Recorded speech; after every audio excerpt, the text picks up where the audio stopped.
আসসালামু আলাইকুম এভরিওয়ান।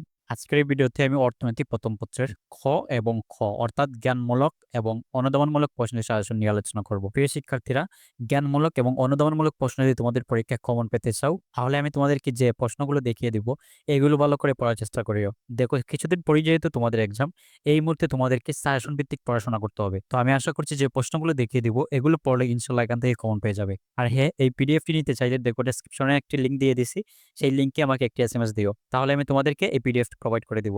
তো প্রিয় শিক্ষার্থীরা, প্রথম চ্যাপ্টারের জন্য তোমাদেরকে যে জ্ঞানমূলকগুলো পড়তে হবে, নির্বাচন বলতে কি বোঝায়, ব্যষ্টিক অর্থনীতি কি, নির্দেশমূলক অর্থব্যবস্থা কি, অভাব কি, নির্দেশমূলক অর্থব্যবস্থা কাকে বলে, মিশ্র অর্থব্যবস্থা কি। তো শুধু মিশ্র অর্থব্যবস্থা না, সমাজতান্ত্রিক অর্থব্যবস্থা, তারপর হচ্ছে ধনতান্ত্রিক অর্থব্যবস্থা, এগুলো তোমাদেরকে পড়তে হবে। ইসলামিক অর্থব্যবস্থা কি, ধনতান্ত্রিক অর্থব্যবস্থা কি, অর্থনীতিতে নির্বাচন কি। তো প্রিয় শিক্ষার্থীরা, এই বিষয়ে কিন্তু আমি একটি ক্লাস নেব।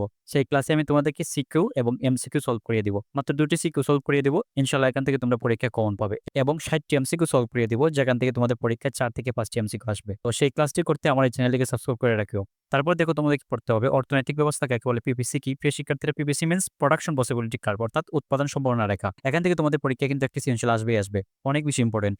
দুষ্প্রাপ্যতা বলতে কি বুঝো, উৎপাদন সম্ভাবনা রেখা কি, অর্থব্যবস্থা কি, সামষ্টিক বা ব্যষ্টিক অর্থনীতি কাকে বলে, সম্পদ কাকে বলে, উৎপাদন বলতে কি বুঝো। প্রিয় শিক্ষার্থীরা, এই চ্যাপ্টারতে জ্ঞানমূলক প্রশ্নের জন্য এগুলি পড়লে হবে। তারপর অনুধাবনমূলক প্রশ্নের জন্য পড়তে হবে ব্যষ্টিক অর্থনীতি কি, সকল অভাব একসাথে পূরণ করা যায় না কেন।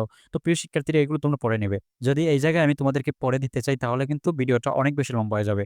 তো আমি তো তোমাদেরকে এই সাজেশনের পিডিএফটা দিয়ে দিব, সেখান থেকে তোমরা দেখে নিতে পারবে। আর ভিডিওতে আমি তোমাদেরকে দেখিয়ে দিচ্ছি, এখান থেকে তোমরা দেখে নাও। তো এইগুলো তোমাদেরকে পড়তে হবে। দ্বিতীয় অধ্যায়ের জন্য পড়তে হবে জ্ঞানমূলক উপযোগ কি, প্রান্তিক উপযোগ কি, চাহিদা বৃদ্ধি কি, চাহিদা অপেক্ষক কি, এগুলো তোমাদেরকে পড়তে হবে।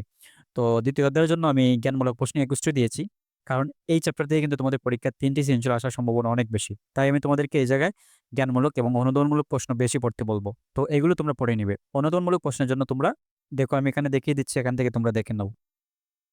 তো এগুলো তোমাদেরকে পড়তে হবে।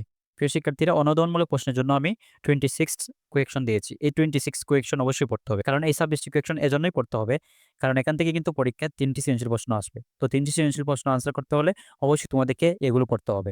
তো তারপর হচ্ছে তৃতীয় অধ্যায়ের জন্য যে জ্ঞানমূলকগুলো পড়তে হবে, তা এখান থেকে তোমরা দেখে নাও। তো এগুলো তোমাদেরকে পড়তে হবে।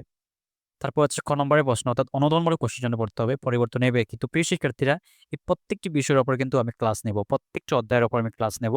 তো এই ভিডিওর পরবর্তীতে ক্লাসগুলো তোমরা পেয়ে যাবে। তারপর হচ্ছে চতুর্থ অধ্যায় হচ্ছে বাজার। এই চ্যাপ্টারটা অনেক বেশি ইম্পর্টেন্ট প্রিয় শিক্ষার্থীরা।